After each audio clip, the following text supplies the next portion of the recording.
Hello my dear students, आज फिर NGN physics classes में आपका स्वागत है। आज हम क्लास 11th की फिजिक्स पढ़ने जा रहे हैं, जिसमें से आज फर्स्ट चैप्टर स्टार्ट होगा और बेसिक से स्टार्ट करेंगे। मजा आ जाएगा हमारी क्लास में।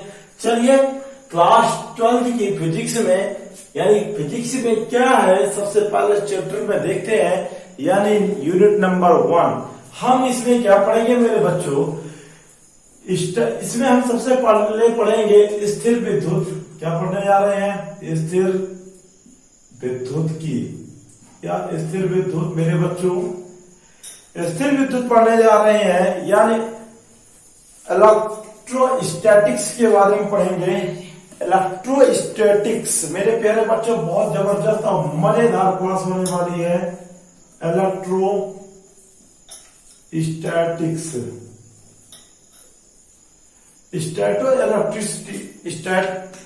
इलेक्ट्रोस्टैटिक्स हम पढ़ने जा रहे हैं।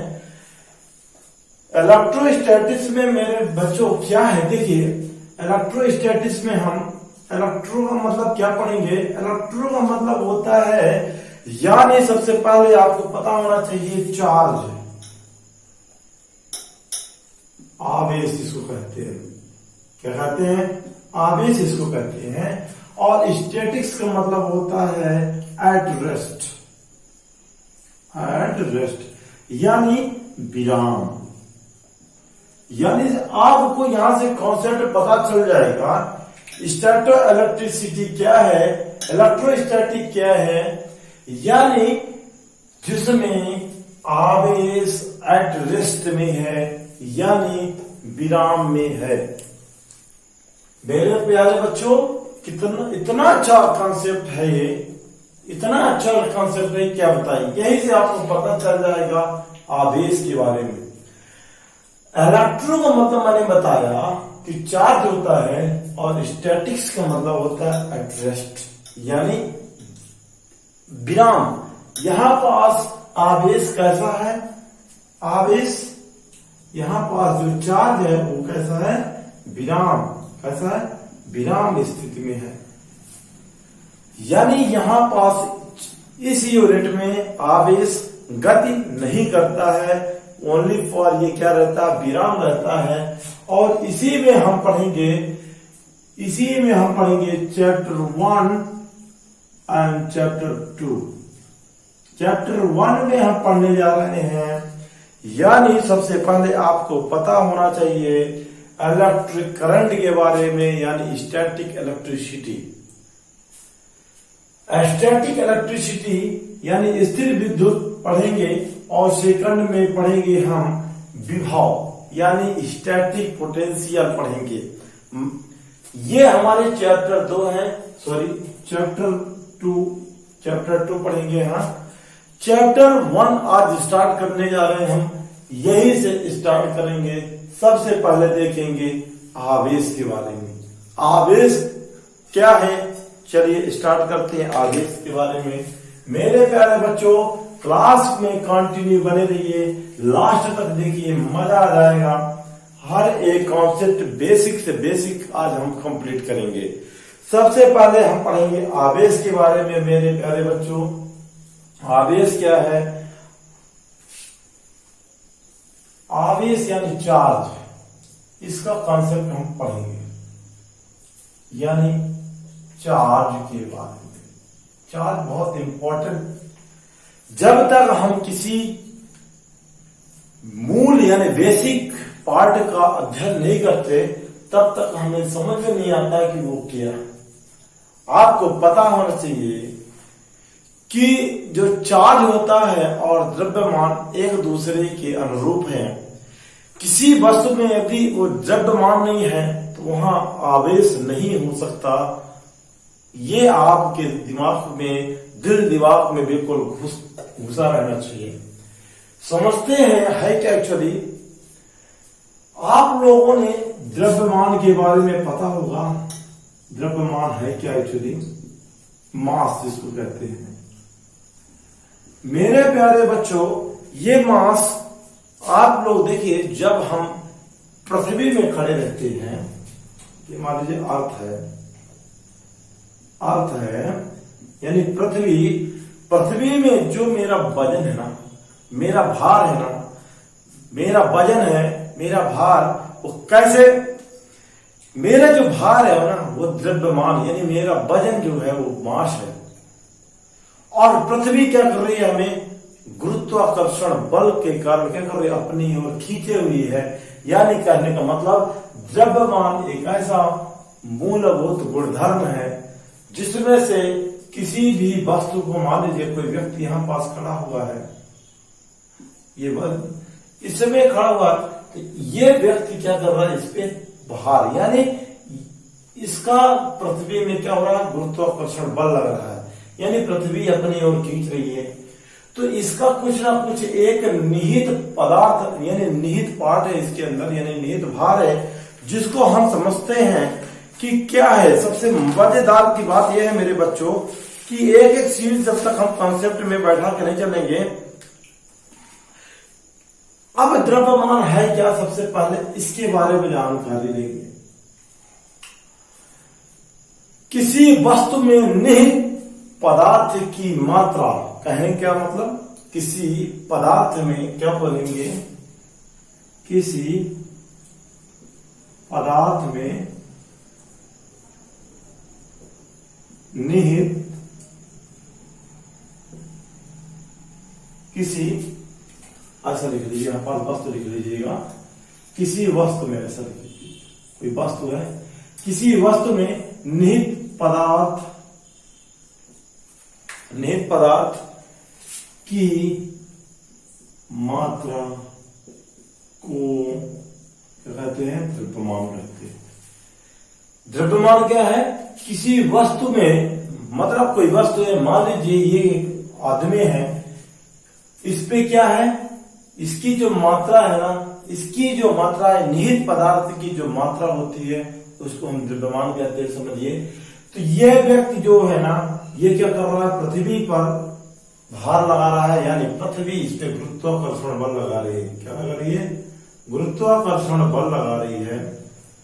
और गुरुत्वाकर्षण बल जब लगा रही है मेरे प्यारे बच्चों, तो कहने का मतलब ये पृथ्वी क्या कर रही है, अनुभव कर रही है। क्या कर रही है, अनुभव कर रही है, मतलब इस व्यक्ति को अपनी ओर खींच रही है। यानी कहने का मतलब इसमें क्या उत्पन्न कर रही है, अनुभव उत्पन्न कर रही है, अनुभव उत्पन्न कर रही है।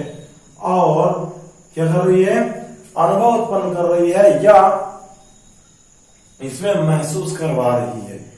अनुभव ऐसा लिख लें, ऐसा अनुभव या अनुभव उत्पन्न कर रही है। और क्या कर रही है, यानी सिंपल सी बात है, किसी वस्तु को वो ऊपर से कोई गिर रही है तो पृथ्वी उसको अपनी ओर खींच रही है, यानी उस वस्तु को कुछ निहित, उस वस्तु का, यानी उस वस्तु में, जो वस्तु ऊपर से गिर रही है उस वस्तु में निहित पदार्थ है, वो क्या कहलाता है, द्रव्यमान है। और द्रव्यमान के कारण क्या लग रहा है, पृथ्वी में गुरुत्वाकर्षण बल लग रहा है, जो कि वो क्या करता है, वो व्यक्ति उसको महसूस करता है, अनुभव करता है, महसूस करता है। ध्यान दीजिए। तो इसी प्रकार यही कॉन्सेप्ट हम पढ़ेंगे आवेश में। तो आवेश क्या है, पढ़ेंगे आवेश क्या है। आवेश वह मूलभूत गुणधर्म है जो क्या करता है, किसी को क्या कर रहा है, या तो विद्युत क्षेत्र का और चुंबकीय क्षेत्र का अनुभव करता है। क्या करता है, आवेश, फिर से पढ़ते हैं, आवेश वह मूलभूत गुणधर्म है जो विद्युत क्षेत्र और चुंबकीय क्षेत्र के अनुभव का महसूस करता है, या अनुभव को महसूस करता है, ऐसा कर सकते हैं। तो इसकी जो डेफिनेशन है वो पढ़ेंगे, यानी वह मूलभूत गुणधर्म है जो किसी पदार्थ पर क्या करता है, चुंबकीय क्षेत्र तथा विद्युत क्षेत्र अनुभव करता है या अपनी ओर खींचता है। ओके, समझ में आ गया होगा इसका कॉन्सेप्ट आपको, बहुत मजेदार है। चलिए अब हम स्टार्ट करते हैं। इसके डेफिनेशन क्या है आवेश की। आवेश की डेफिनेशन लिखेंगे मेरे बच्चों। सभी लोग अपने अपने नोट्स में नोट करते जाइएगा। तो लिखिएगा आवेश यानी चार्ज किसी भी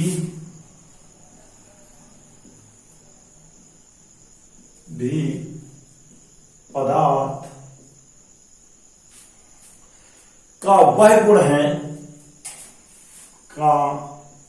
वह गुण है जो या तो हल्की वस्तु को खींचने की कोशिश करता है, सीधी दो डेफिनेशन मैं बताऊंगा। गुण है जो पदार्थ में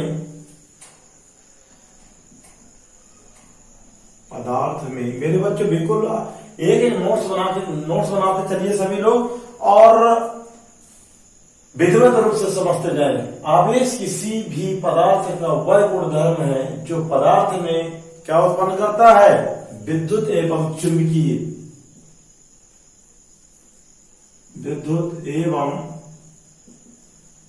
चुंबकीय प्रभाव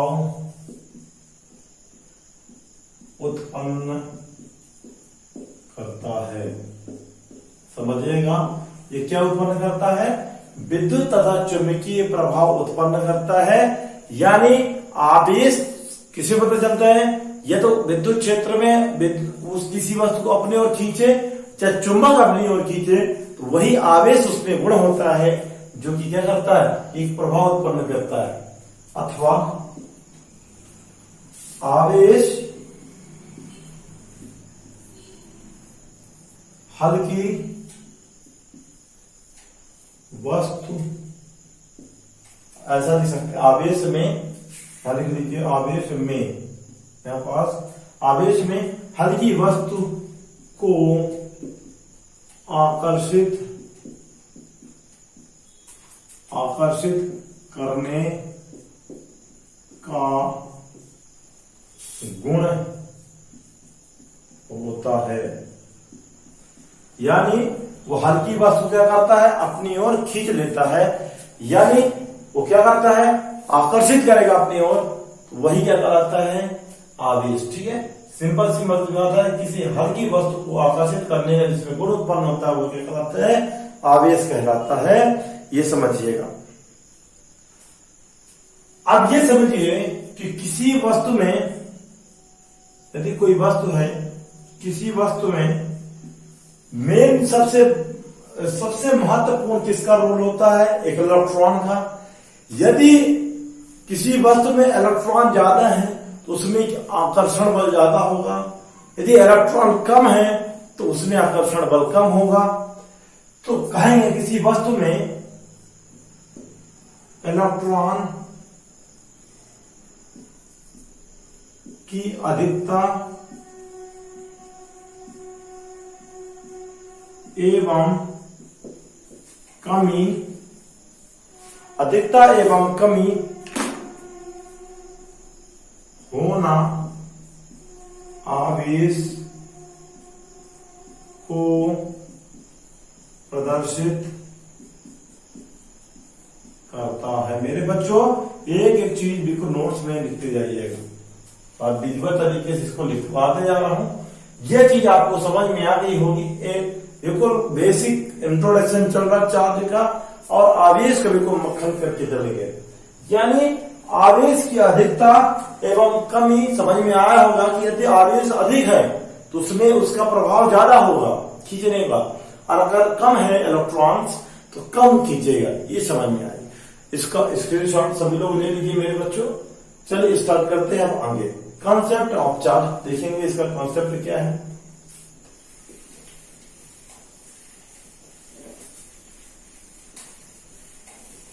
समझिए, संकल्पना पढ़ेंगे, आवेश की संकल्पना।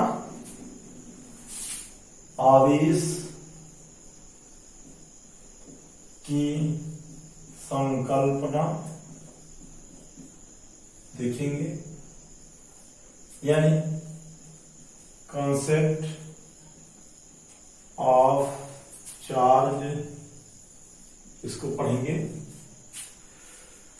मेरे प्यारे बच्चों, सबसे पहले नंबर 1 कॉन्सेप्ट देखेंगे क्या है, और उसी कॉन्सेप्ट में हम बिल्कुल अपनी नजर को लगा करके चलेंगे। नंबर 1 कॉन्सेप्ट क्या कहता है? सपोज दैट, मान लीजिए एक हम सोडियम क्लोराइड पदार्थ लेते हैं, यानी सोडियम क्लोराइड है। क्या है? सोडियम क्लोराइड में देखते हैं, या ऐसा लिख सकते हैं, किसके आधार पर? सबसे पहले देखिए इलेक्ट्रॉन के आधार पर, इलेक्ट्रॉन के आधार पर, पहले इसके आधार पर इसकी संकल्पना देखिए, कॉन्सेप्ट देखेंगे, इलेक्ट्रॉन्स कैसे होते हैं उसके बारे में जानकारी देंगे। सबसे पहले मेरे बच्चों देखिए, एक एलिमेंट लेते हैं हम सोडियम, क्या लेते हैं? Sodium chloride. आपको पता होना चाहिए कि जो सोडियम क्लोराइड है, सोडियम क्लोराइड मेरे बच्चों, सोडियम क्लोराइड, इसमें अगर हम देखें इसको, तो सोडियम क्लोराइड में एटॉमिक नंबर ऑफ एटम यानी परमाणु क्रमांक कितना होता है, ये देखेंगे तो सोडियम का परमाणु क्रमांक 11 होता है। यानी कहने का मतलब मेरे बच्चों, अगर हम इसको अगर ऐसे देखें कि इसमें आपको ये भी कंसेप्ट पता होना चाहिए कि किसी भी पदार्थ में जितने भी इलेक्ट्रॉन होते हैं, यानी नाभिक में सिंपल सी बात है, जितने इलेक्ट्रॉन होंगे उतने ही, किसी पदार्थ के नाभिक में जितने भी इलेक्ट्रॉन होंगे उतने ही प्रोटॉन होंगे। यानी अगर वो कम ज्यादा होते हैं ना, तो उस पे उसको हम बैलेंस नहीं कर सकते। यानी electron, number of electrons, number of protons equal होना चाहिए, तभी कोई भी पदार्थ को हम बता सकते हैं कि उसमें कितने इलेक्ट्रॉन्स और कितने प्रोटॉन्स है। तो समझिए, सोडियम के 11 इलेक्ट्रॉन्स हैं, तो उसमें 11 सोडियम का परमाणु क्रमांक 11 है, तो नंबर ऑफ इलेक्ट्रॉन्स भी कितने होंगे? 11 होंगे, और नंबर ऑफ प्रोटॉन्स भी कितने होंगे? 11 होंगे। अगर हम, मेरे प्यारे बच्चों, अगर हम इसको क्या करें, यहां देखिए, अगर हम इसका इलेक्ट्रॉनिक विन्यास लें, सोडियम का इलेक्ट्रॉन विन्यास निकालें, अगर विन्यास निकालें, वो आप समझिएगा, अगर सोडियम को अगर हम अलग करना चाहते हैं, तो इसमें अगर देखा जाए 2, 8 और 1 इलेक्ट्रॉन होंगे। यानी आप ये देखिए कि इसमें कितने इलेक्ट्रॉन होंगे? 2, 8, 1 होंगे, यानी 2, 8, 10। तो ये समझिए इलेक्ट्रॉन कितने होंगे इसमें इलेक्ट्रॉन जो है मेरे बच्चों 11 है। तो यहां देखिए ये अष्टक कंप्लीट कर रहा है 2, 8, लेकिन एक इलेक्ट्रॉन क्या है? ज्यादा है। जब एक इलेक्ट्रॉन ज्यादा है, कहने का मतलब उसके पास जब ज्यादा संपत्ति हो गई तो क्या करेगा? दान करेगा। तो जब दान करेगा तो एक इलेक्ट्रॉन क्या कर देगा? उसे वो दान कर देगा, क्या कर देगा? दान कर देगा। और जब दान कर देगा तो दाता हो जाएगा, यानी डोनेट कर देगा। तो ये समझिए कि अगर यहां से, तो इसके पास कितने बन जाएंगे? तब इसके पास कितने इलेक्ट्रॉन बन जाएंगे मेरे बच्चों? तब इसके पास 10 इलेक्ट्रॉन रह जाएंगे। कितने इलेक्ट्रॉन रह जाएंगे आप ये समझिए। तो यहां से सोडियम से एक इलेक्ट्रॉन मैंने क्या कर दिया? निकाल दिया। क्या कर दिया? एक इलेक्ट्रॉन को निकाल दिया। जैसे ही एक इलेक्ट्रॉन निकाल दिया तो यहाँ क्या हुआ? आप ये देखिए, जब यहाँ पास अब कितने इलेक्ट्रॉन रहे? यहाँ पास इलेक्ट्रॉन कितने रह गए? यहाँ 10 हो गए। और प्रोटॉन कितने रह गए? यहाँ प्रोटॉन भी 10 रह गए। समझिए, तो यहाँ देखिए एक प्रोटॉन ज्यादा है, यानी इलेक्ट्रॉन से एक प्रोटॉन ज्यादा है, यानी ये हुआ, यानी एक प्रोटॉन ज्यादा हो गया। तो हम कहेंगे इसके कॉन्सेप्ट को कैसे हम इसको रिप्रेजेंट करेंगे? इसको ऐसे लिखेंगे, सोडियम जो है हमारा, मेरे प्यारे बच्चों, सोडियम में इसको रिएक्ट कराते हैं तो क्या होगा? सोडियम अपना एक जो सोडियम में एक पॉजिटिव आयन बढ़ जाएगा और इलेक्ट्रॉन बाहर निकल जाएंगे मेरे बच्चों, ऐसे होगा। तो समझिए कि अब इसमें इलेक्ट्रॉन की कमी हुई। अब इलेक्ट्रॉन की कमी हुई, क्या हुई यहां पास, इसकी कमी हो गई और यहां अधिकता हो गई, यहां अधिकता हो गई। जब ये अधिकता हो गई तो आप समझिए कि यहां प्रोटॉन ज्यादा है, इसका कहने का मतलब ये क्या हो गया, धनावेश हो गया, धनावेश हो गया, यानी ये पॉजिटिव चार्ज हो गया मेरे बच्चों। यहां पास हमारे पास प्रोटॉन की संख्या ज्यादा है, इसका मतलब प्लस आयन की संख्या ज्यादा है, इसलिए धनावेश हो गया, यानी पॉजिटिव आवेश हो गया। इसी प्रकार अगर हम देखें यहां पास, अब इसको सोडियम हो गया, अब क्लोरीन को देखते हैं, क्या देखें, क्लोरीन में, क्लोरीन को देखते हैं मेरे बच्चों। तो क्लोरीन का जो एटॉमिक नंबर होता है, एटॉमिक नंबर होता है क्लोरीन का, वो कितना होता है ये पता होना चाहिए। यानी क्लोरीन का जो एटॉमिक नंबर होता है वो 17 होता है। कितना होता है, 17 होता है।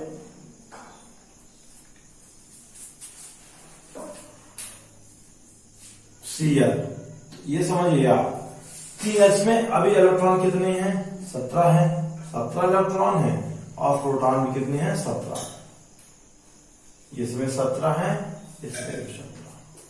जब हम इसका कोवलेंट, जब हम इसमें अष्टक इसके निकाल लेंगे, यानी देखिए 2, 8 और 7 हो गया मेरे बच्चों। यानी यहां समझिए आप कि ये जो दिया है 7, यानी 2, 8 अष्टक बना रहा है अपना, 2, 8 अपना अष्टक बना रहा है। बट यहां पास मेरे बच्चों एक की कमी है भी। अष्टक पूर्ण करने के लिए इलेक्ट्रॉनिक विन्यास में अष्टक पूर्ण होने के लिए कितने इलेक्ट्रॉन की आवश्यकता, एक की आवश्यकता है। यानी यहां पास अभी कितने इलेक्ट्रॉन हो जाएंगे, एक ये ले लेगा, क्या करेगा, एक ले लेगा। तो यहां पास कितने इलेक्ट्रॉन हो जाएंगे, यहां पास कितने इलेक्ट्रॉन हो जाएंगे, जब एक ले लेगा 18 हो जाएंगे। यानी इसको चाहिए क्या करना होगा, एक चाहिए होगा, तो इसमें 18 इलेक्ट्रॉन हो जाएंगे। और नंबर ऑफ प्रोटॉन कितने हैं इसमें, 17 ही है। कितने हैं, 17। यानी प्रोटॉन का आवागमन नहीं होता है। तो ये समझिए यहां पास इलेक्ट्रॉन की अधिकता हो गई, तो ये कैसे करेगा, देखिए यहां पास क्लोरीन है, क्लोरीन में हमने एक इलेक्ट्रॉन को दे दिया, क्या कर दिया, एक इलेक्ट्रॉन को जब दे दिया, ये क्या बन गया, क्लोरीन बन गया। यानी पूरे इसमें इलेक्ट्रॉन्स हो गए, इलेक्ट्रॉन और प्रोटॉन दोनों हो गए मेरे बच्चों। तो इसमें क्या हुआ, इलेक्ट्रॉन की कमी, यानी ये क्या हुआ, इसने दिया, यहाँ पास ये दाता था, क्या था, इसने दाता। जब कोई देता है तो धनावेश होता है और ऋणावेश। अब यहाँ पास ये ले लिया, क्या ले लिया, यहाँ पास ग्रहता हो गया, यानी ग्रहता हो गया। ये समझिए यहाँ पास इलेक्ट्रॉन की मात्रा ज्यादा हो गई, अधिक हो गई, और ये प्रोटॉन की मात्रा कम हो गई। जब ये अधिक हो गया ये ऋणावेश हो गया मेरे बच्चों। ये क्या हो गया, ऋणात्मक आवेश हो गया, यानी निगेटिव आयन हो गया, निगेटिव चार्ज हो गया। यानी इसने क्या किया, इसने ग्रहण किया था, किसी चीज को ग्रहण किया। यहाँ लिख लीजिए, जब ये ग्रहण करता है तब ये बनता है। तो ये चीज आपको समझ में आ गया होगा, इलेक्ट्रॉन के आधार पर कॉन्सेप्ट कैसे है, इसको आज जरूर अपने नोट कर लीजिए। अगला थोड़ा सा और देखते हैं इसको, चलिए अगला देखते हैं, और आगे थोड़ा सा देखते हैं।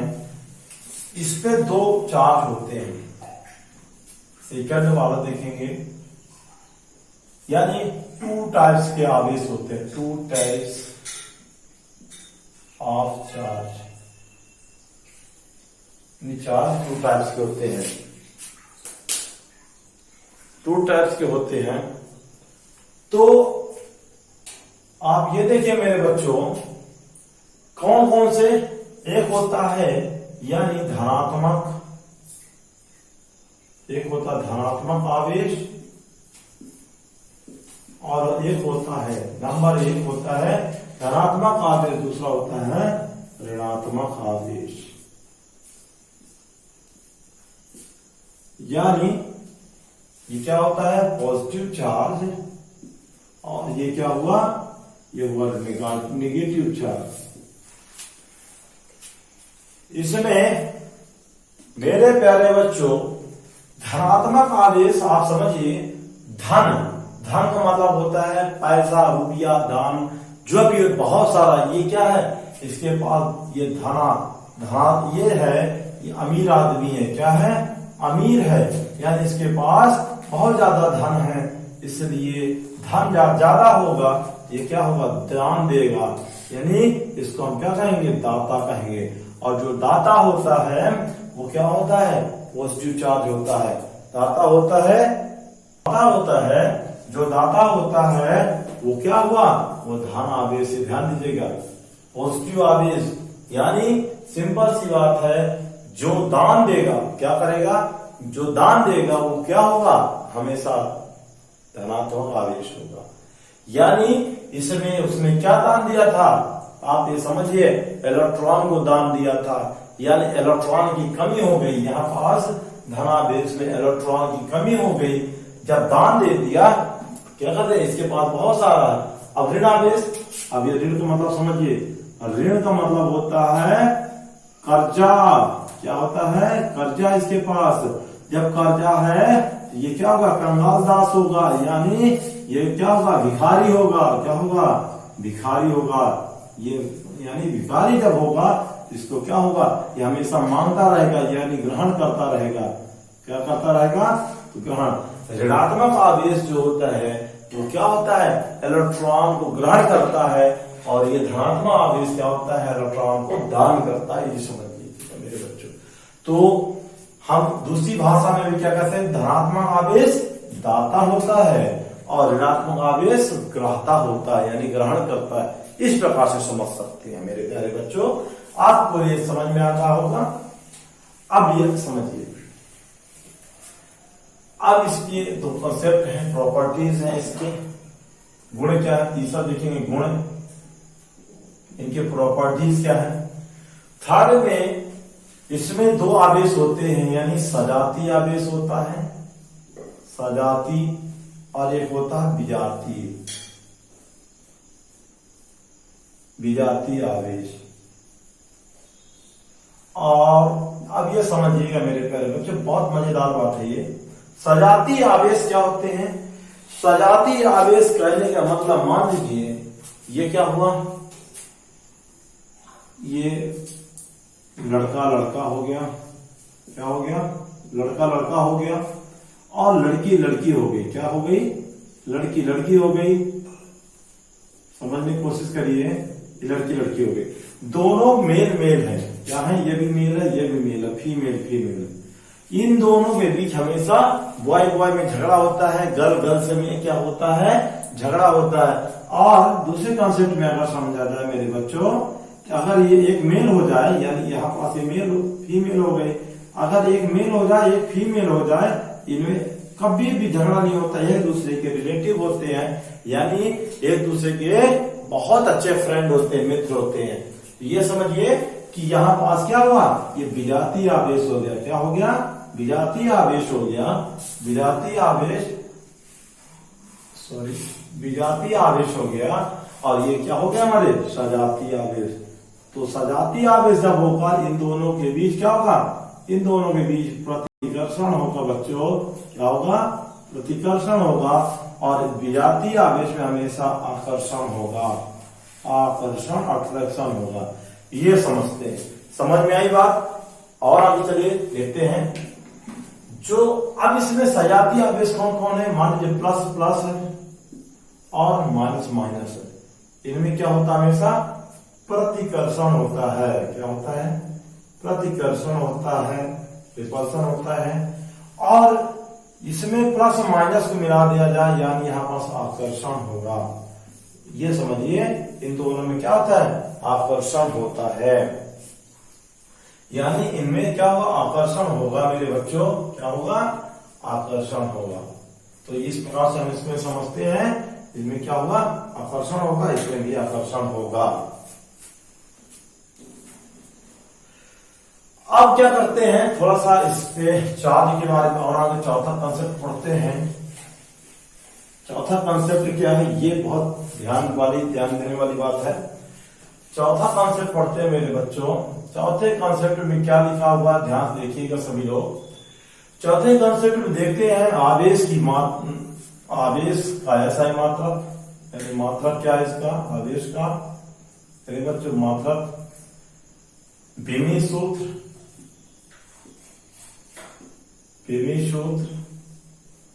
यानी एसआई मात्रक, ये सब पढ़ेंगे और बढ़िया विधिवत तरीके से इसको देखते जाएंगे होता क्या है क्या नहीं होता है ये सब।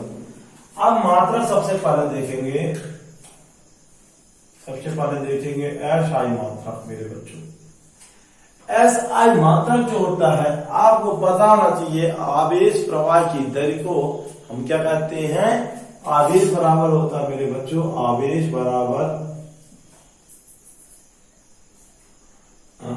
बटे कितना होता है, यानी धारा। आप ये समझिएगा जो धारा है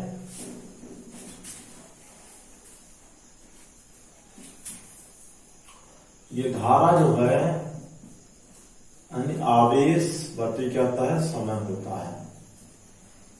यानी इसको कैसे हम दर्शाएंगे, यानी I बराबर हो जाएगा Q/T। तो ये कितना हो गया हमारा, तो आवेश का जो मात्रक होता है वो क्या होता है, कूलाम होता है, और ये क्या होता है, सेकंड होता है। तो धारा जो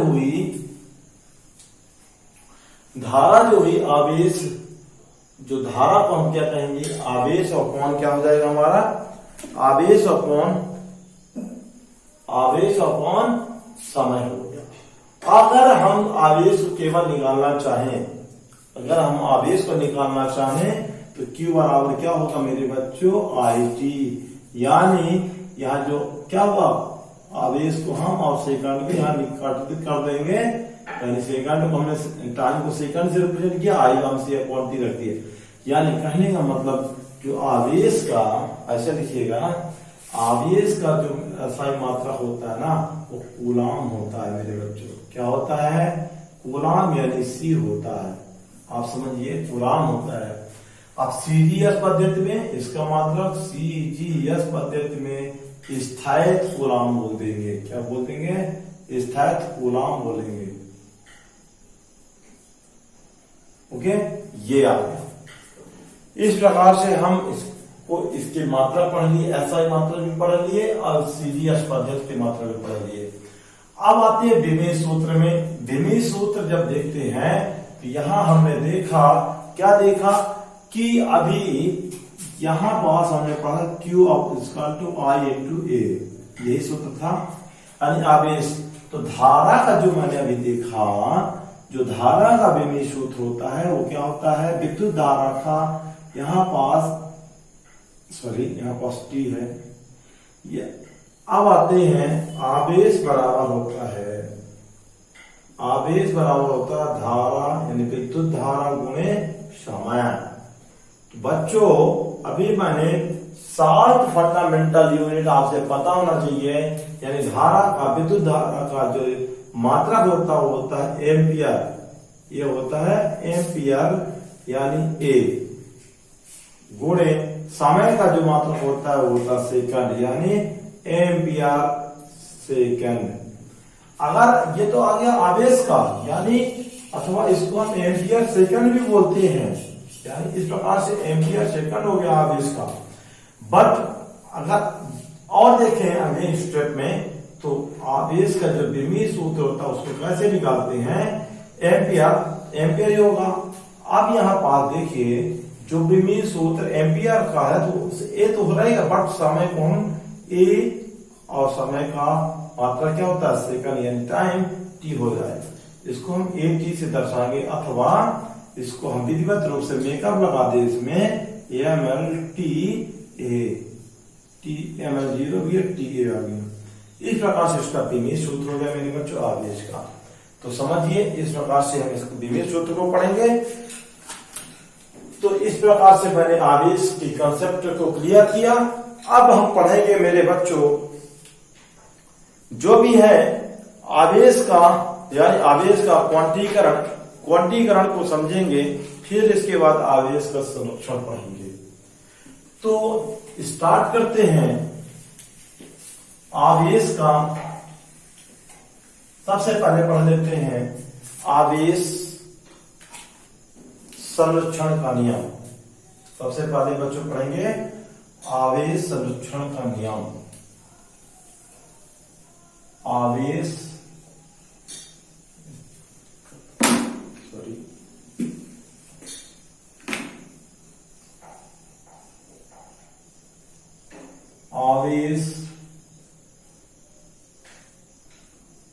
अरे हम क्या पढ़ेंगे, आवेश संरक्षण का नियम, ये पढ़ेंगे मेरे बच्चों। यानी conservation of charge, conservation of charge के बारे में पढ़ेंगे। अब कंजर्वेशन चार्ज क्या होता है, आवेश क्या क्या कहता है कि मान लीजिए एक कोई सिस्टम है, यानी एक विलगित निकाय है, समझिएगा एक विलगित निकाय है, इससे मान लीजिए एक निकाय, इसमें आवेश है, क्या है, एक आवेश अंदर है, एक आवेश बाहर है। ये आवेश क्या करेगा बच्चों, ये आवेश ना तो ये वाला आवेश ना तो बाहर जा सकता है, क्या नहीं कर सकता, ना तो यहां जा सकता और ना ही अंदर जा सकता, क्योंकि विलगित निकाय के अंतर्गत मतलब आवेश अंदर ही रहेगा। तो ये समझिए जो इसके अंदर आवेश होगा, यानी जो इसकी ऊर्जा होगी मेरे बच्चों, ये इसकी ऊर्जा होगी, यहाँ पास एक दूसरे को क्या होगा, अन्योन्य क्रिया होगा और एक दूसरे का रूपांतरण करते जाएगा, यानी रूपांतरण करेगा, यानी एक दूसरे को ट्रांसफर करेंगे। तो इसमें हम क्या कहेंगे, किसी भी विलगित निकाय, कैसे हम पढ़ेंगे, समझिए कि मान लीजिए कि यहां पास आवेश संरक्षण कैसे कहते हैं कि किसी भी विलगित निकाय के अंदर ना जो कुल आवेश होता है वो संरक्षित कब होता है, यानी आवेश को ना तो हम उत्पन्न कर सकते हैं और ना ही नष्ट कर सकते हैं, केवल एक माध्यम से दूसरे माध्यम में उसको कन्वर्ट कर सकते हैं। आप इस दिमाग में बैठा के चलिएगा। आवेश संरक्षण का सिद्धांत क्या है, आवेश को किसी विलगित निकाय के अंदर ऐसा बोलते हैं, किसी विलगित निकाय के अंदर आवेश को ना तो उत्पन्न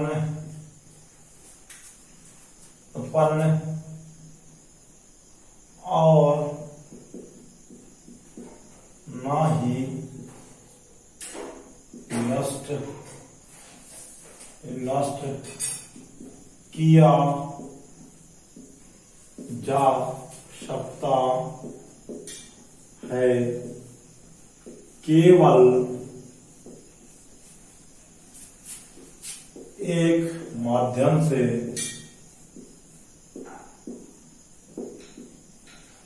दूसरे माध्यम में बदल सकते हैं,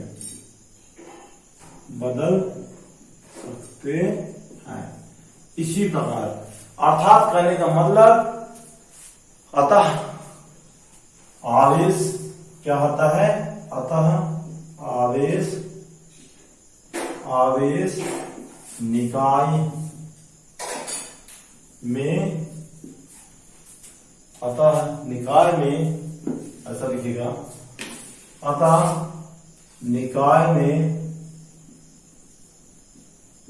में कुल आवेश संरक्षित रहता है। एक थोड़ा सा एग्जांपल समझेंगे इसके अंदर बच्चों। अभी मैंने लिया था सोडियम प्लस आयन और एक क्लोरीन माइनस आयन, ये दोनों का क्रिया हुआ, रिएक्शन हुआ, ये क्या बन गया, सोडियम क्लोराइड बन गया। समझिएगा मेरे बच्चों, ये एक क्या है, एक विलगित निकाय के अंदर है, सिस्टम के अंदर है। तो ये समझिए, हम पहले देंगे क्रिया के पहले और क्रिया के बाद भी। इसमें जब ये धन आवेश है, पॉजिटिव चार्ज देखिए पहले, यानी पॉजिटिव चार्ज यानी प्रोसेस के पहले कितना है, 1 है, और प्रोसेस के बाद कितना है, प्रोसेस के बाद कितना है, इसमें यहां पास कोई आवेश दिख रहा है, नहीं दिख रहा, यानी यहां पास 0 है। इसके बाद नेगेटिव चार्ज देखें, नेगेटिव चार्ज यहां 1 है और यहां पास कितना, कुछ नहीं है, 0 है। अर्थात टोटल अगर देखा जाए, टोटल चार्ज, टोटल प्लस और माइनस देखा जाए, प्लस और निगेटिव देखा जाए, निगेटिव चार्ज देखा जाए, इसमें कितने हैं, 2 हैं, और इसमें कितना हो गया, ये 2 हो गया, और इधर कितना हो गया, 0 हो गया। फिर अगले स्टेप में जब आते हैं और नीचे, यानी टोटल पॉजिटिव निगेटिव मिला 2 हो गया। अगर अब यहाँ नेट, यानी यहां पास हम क्या निकाल दें, नेट यानी कुल आवेश, अगर अब देखा जाए क्या हो जाएगा, कुल आवेश का मतलब क्या होगा, नेट कुल आवेश। यहां पास थोड़ा सा मैं कहीं पास मिटा करके और अच्छे से लिखता हूं, यहां पर लिख देते हैं, यहां पर लिख देते हैं मेरे बच्चों, नेट कुल आवेश कितना होगा मेरे बच्चों, नेट कुल आवेश में क्या करते हैं, जोड़ देते हैं एक प्रोटॉन, मतलब एक पॉजिटिव, कहने का मतलब एक पॉजिटिव आयन और दूसरा प्लस और माइनस आयन। अगर इन दोनों को ऐड करोगे कितना हो जाएगा, 0। यानी पहले कितना हो गया, कुल यानी नेट आवेश कितने होंगे, नेट आवेश कितने होंगे, नेट आवेश यानी कुल चार्ज कितने होंगे मेरे बच्चों, 0 हो गए, प्रोसेस के पहले और प्रोसेस के बाद भी 0। कहने का मतलब जब ये 0 हो गया, यहां भी 0 हो गया, तो यहां पास क्या, आवेश संरक्षित है, क्या रहेगा, आवेश संरक्षित है। ये है मेन इसका मतलब। इस प्रकार से हम समझते हैं बच्चों। अब आवेश संरक्षण मेरे हिसाब से आप लोगों को समझ में आ गया होगा। अब आगे बढ़ते हैं क्वांटम का सिद्धांत, यानी क्वांटाइजेशन। सॉरी, समझते हैं थोड़ा सा एक एग्जांपल, इसके बाद एक एग्जांपल थोड़ा देख लेते हैं, समझते हैं एक निकाय के अंदर।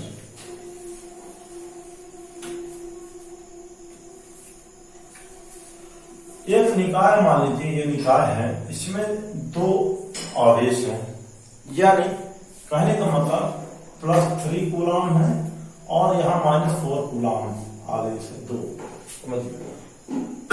विलगित सिस्टम के अंदर है, विलगित निकाय के अंदर इन दोनों का नेट अगर आवेश निकाला जाए तो कितना हो जाएगा, +3 प्लस -4 0। इसमें देखिए ये कितना हुआ, अगर बात माना जाए तो 0। और समझिएगा सिस्टम के अंदर और सिस्टम के बाहर, सिस्टम के अंदर मान लीजिए कि कितने हो गए, इसके अंदर सिस्टम के अंदर मान लेते हैं इसमें कितने हो गया, ऐसा भी कर सकते हैं, मान लीजिए क्वेश्चन के अकॉर्डिंग अगर देखें कि किसी भी विलगित निकाय में, किसी विलगित निकाय में यानी आवेशित होने के पहले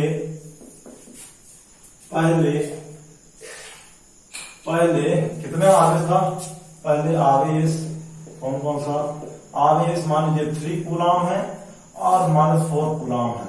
तब आवेशित होने के बाद निकाय को आवेशित होने के बाद कुल आवेश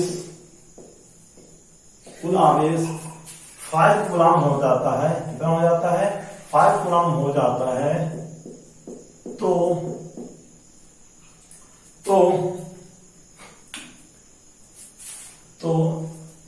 x का मान क्या होगा, इस प्रकार समझते हैं। तो हमने देखा कि प्रक्रिया के पहले और प्रक्रिया के बाद, मान लीजिए प्रक्रिया के पहले +3 आवेश है और -4 आवेश है, बाद में कितना हो गया, +5 आवेश हो गया, 5 कूलम हो गया और x हो गया।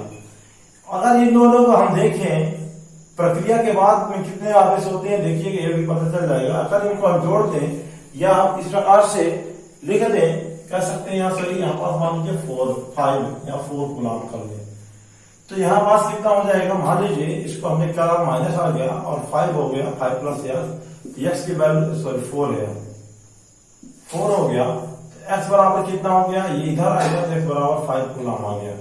यानी आप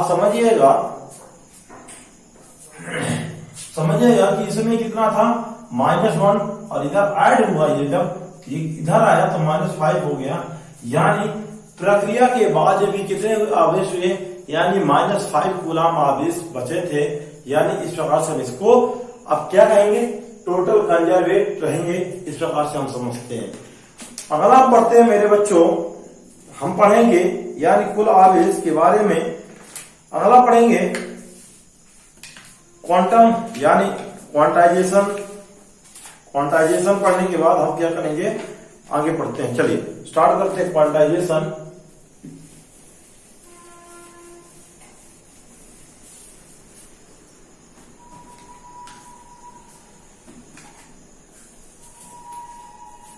क्वांटीकरण पढ़ेंगे, क्वांटीकरण। मेरे बच्चों क्वांटाइजेशन समझते हैं, क्वांटाइजेशन क्या होता है ये समझेंगे। क्वांटीकरण कहते हैं कि दुनिया में 2 ही मूल आवेश हैं, मूल आवेश है, यानी मूल आवेश कौन कौन से हैं, मूल आवेश माइनस ये वाला और ये वाला, ये मूल आवेश है। यानी एक पॉजिटिव ऋणायन, एक नेगेटिव ऋणायन, ये मूल आवेश हो गए। यही मूल आवेश क्या होता है, आप पढ़ते हैं, क्या कहता है कि Q + यानी E, ये कैसा, ये क्वांटम के सिद्धांत के अकॉर्डिंग आता है। कहता है कि मूल आवेश क्या होता है, जो किसी भी आवेश का, किसी भी आवेश पर जो मूल आवेश होते हैं ना, वो क्या होते हैं, पूर्ण गुणज होते हैं। क्या होते हैं, पूर्ण गुणज होते हैं। यानी इस प्रकार से ±E के रूप में होते हैं। E हमारा क्या है, E हमारा मूल आवेश है। ये क्या हो गया, हमारा मूल आवेश है। यहाँ यानी कि इसको इलेक्ट्रॉन बोलते हैं, मूल इलेक्ट्रॉन भी बोलते हैं। इसको हम क्या बोलते हैं मेरे बच्चों, मूल इलेक्ट्रॉन भी बोलते हैं। तो यहाँ पास ये जो है ना पूर्ण गुणज होता है, यानी पूर्णांक होता है, +-1 का यूज करेंगे, +-2 का, +-3 का। इस प्रकार से हम इसका यूज करेंगे नंबर, यानी नंबर्स को यूज करेंगे, नेचुरल नंबर्स को यूज करेंगे। सॉरी, इसमें हम पूर्णांक नंबर ऑफ इंटीजर्स पढ़ेंगे इस प्रकार से। तो समझिए, तो यदि हम n बराबर 1 2 3 रख देते हैं, किसी भी नेचुरल नंबर ऐसे कर सकते हैं, ऐसा मान लीजिए n बराबर, अगर मान लें n बराबर कोई नेचुरल नंबर रख लेते हैं, डैश करके इस प्रकार से, जो भी x y z इंफिनिटी तक रख सकते हैं नेचुरल नंबर, जो प्राकृतिक संख्याएं हैं। अब प्राकृतिक संख्याओं को हम यहाँ रखते हैं, तो q बराबर मान लीजिए 1 रखा तो +-1 आ गया, q बराबर 2 रखा तो +-2 आ गया, +-3 आ गया, डैश ऐसे करते जाते हैं। ये क्या होता है, आवेश होता है।